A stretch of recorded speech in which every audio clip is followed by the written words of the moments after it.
Salut tout le monde, c'est Elodie. Bienvenue sur ma chaîne dédiée à l'économie domestique et à la propreté de la maison. On passe tout de suite au sujet. Chaque année, lors du nettoyage de printemps, je me promets de ranger enfin notre cave, du vélo d'exercice aux vieilles raquettes de tennis, des affaires de bébé dont je n'ai plus besoin depuis longtemps au fauteuil de canapé de la grand-mère, que je voudrais enfin retapisser. Tout s'entasse chez nous dans la cave. C'est à s'arracher les cheveux, car si j'ai entre-temps plutôt bien organisé et rangé notre appartement, je n'arrive pas à faire disparaître le désordre dans la cave. J'ai donc décidé d'essayer cette méthode étape par étape. Si tu veux vendre quelque chose de la cave sur Internet, il faut bien sûr qu'il brille à nouveau comme un sous-neuf, avec le nettoyant universel Domestos Craft. Tout redevient propre. Verse quelques giclées dans l'eau de nettoyage et essuie avec un chiffon. Étape 1, tout enlever.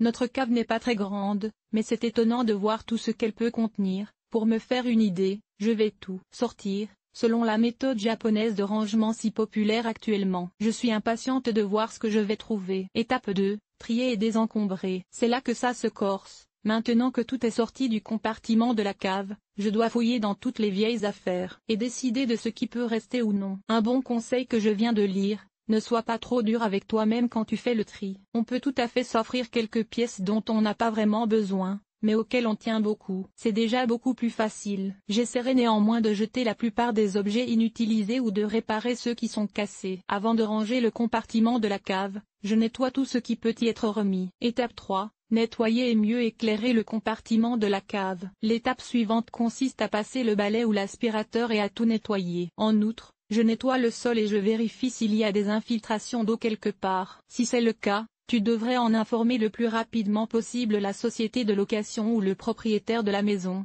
car les dégâts d'eau dans la cave sont assez fréquents, surtout dans les vieilles maisons, et peuvent entraîner des moisissures et d'autres problèmes graves. Lors du nettoyage, je débarrasse également les lampes et les fenêtres, si elles existent, de la poussière et de la saleté. Le cas échéant, je remplace les ampoules ou j'installe un nouvel éclairage afin d'avoir une bonne vue sur tout ce qui se trouve dans la cave. Étape 4. Installer des systèmes de rangement avec des armoires et des crochets. Les armoires hautes qui se prêtent le mieux au stockage dans la cave sont celles qui sont un peu éloignées du sol à cause de l'humidité. On les trouve pour peu d'argent dans les magasins de bricolage et elles sont généralement en aluminium ou en bois. Avec un peu de planification, il est possible d'utiliser habilement quelques mètres carrés. Pour ranger mes affaires, j'utilise des boîtes en plastique transparentes et des boîtes en carton sur lesquelles j'inscris le contenu. Ainsi, tout est facile à trouver au début de la saison. À la fin de l'automne, j'ai nos manteaux, nos vestes de ski et nos accessoires à portée de main. En été, les lunettes de plongée et les palmes sont rapidement à portée de main. Les crochets muraux sont également pratiques, ils permettent d'accrocher des ustensiles comme des pelles à neige ou des équipements de sport, voire des vélos, et de disposer ainsi de plus d'espace de rangement. Sur la porte de la cave, je fixe un système de tri en tissu dans lequel je range les petits objets comme les clous et les vis ou les câbles. Étape 5. Stocker correctement les bouteilles. La cave est le meilleur endroit pour stocker le vin, car il y fait sombre et frais et la température reste relativement constante tout au long de l'année. C'est pourquoi j'y conserve nos bouteilles de vin. L'investissement dans une étagère à vin en vaut vraiment la peine, car j'ai ainsi toujours à portée de main du vin rouge, du vin blanc, du Prosecco et Hemp.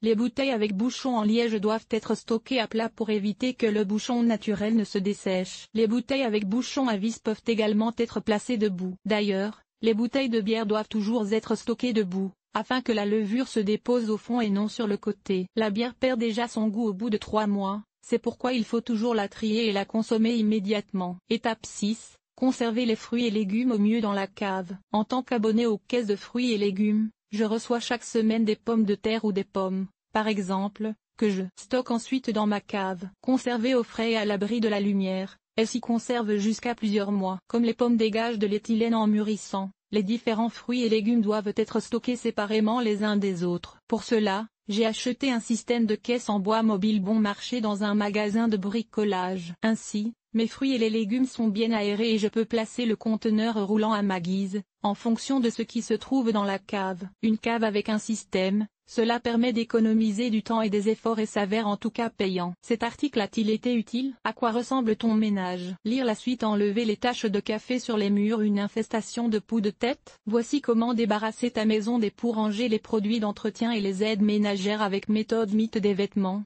Que faire? Aspirateur sans fil. Oui ou non? L'entretien de la guitare en toute simplicité. Les meilleures idées pour organiser tes placards de cuisine. Nettoyage extérieur. Nettoyer la salle de bain. Laver le sol et les surfaces. Famille. Organiser le ménage. Entretien des vêtements. Nettoyer la cuisine. Agir de manière durable. Linge